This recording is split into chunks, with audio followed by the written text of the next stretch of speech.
এবার জানতে চাই শিল্পী আবু রায়হানের পড়াশোনা সম্পর্কে। আপনি কোথায় কিভাবে কি পড়েছেন? আচ্ছা, আমার পড়াশোনাটা শুরু হয় বাবার হাত ধরে মক্তবে, নুরানি মক্তব। আচ্ছা।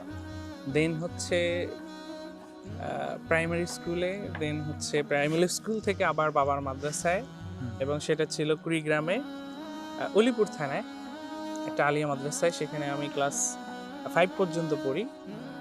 আলহামদুলিল্লাহ পড়াশোনার লাইফেও বেশ ভালো করার চেষ্টা করেছি, ক্লাস 5-এ বৃত্তি পেয়েছি। আচ্ছা, আচ্ছা। এরপর ক্লাস 6-এ আমি রাইয়ান ইন্টারন্যাশনাল ক্যাডেট মাদ্রাসায় ভর্তি হই, যেটা হচ্ছে ঢাকার বনশ্রীতে। আচ্ছা, আচ্ছা।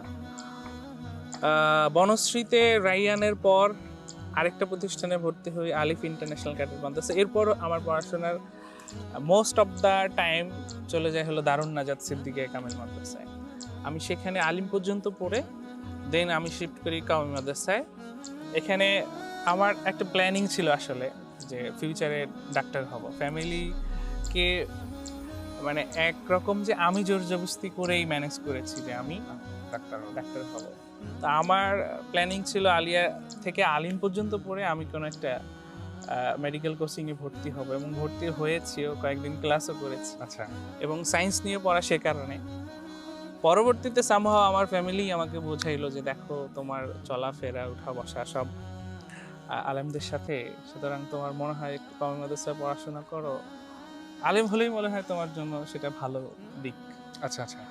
পরবর্তীতে আমি ডিসিশন চেঞ্জ করে ভর্তি হয়ে যাই জামিয়া শারিয়া মালিবাগে।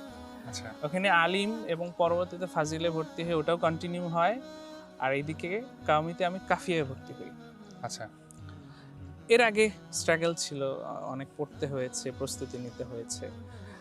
তো জামিয়া শারিয়ায় কিছুদিন পড়া, এরপর বিআইইউ বাংলাদেশ ইসলামী ইউনিভার্সিটিতে আমি অনার্সে ভর্তি হই। মানে এক কথায় বাংলাদেশের 3 ধারার যে শিক্ষা ব্যবস্থা আমি সবগুলোতে টাচ করেছি আলহামদুলিল্লাহ। মাশাআল্লাহ।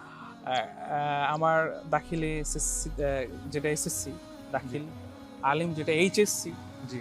প্রত্যেকটাতে আমার আলিমে গোল্ডেন এ প্লাস ছিল, দাখিলে প্লাস ছিল, এবং মাশাআল্লাহ। আলহামদুলিল্লাহ শেষ পর্যন্ত তো কালচারাল ভালো অঙ্গনে রেজাল্ট নিয়ে এসেছি। মাশাআল্লাহ। কালচারাল অঙ্গনে থাকার পরও পড়াশোনায় কোনো তেমন প্রভাব পড়েনি, যেটা রেজাল্টে আমরা বুঝতে এইটা পারছি। অ্যাকচুয়ালি আমার গাইডলাইনের উপর, বিষয়টা টোটালটা গাইডলাইনের উপর ডিপেন্ড করে। আমার সাথে সবসময় একটা গাইডলাইন ছিল আমার বড় ভাই, যার কারণে আমি না আমার পড়াশোনাটা আমার করতে হয়েছে, কোনো আচ্ছা, আচ্ছা। এখানে কোনো ফাঁকি ঝুঁকির সুযোগ ছিল না।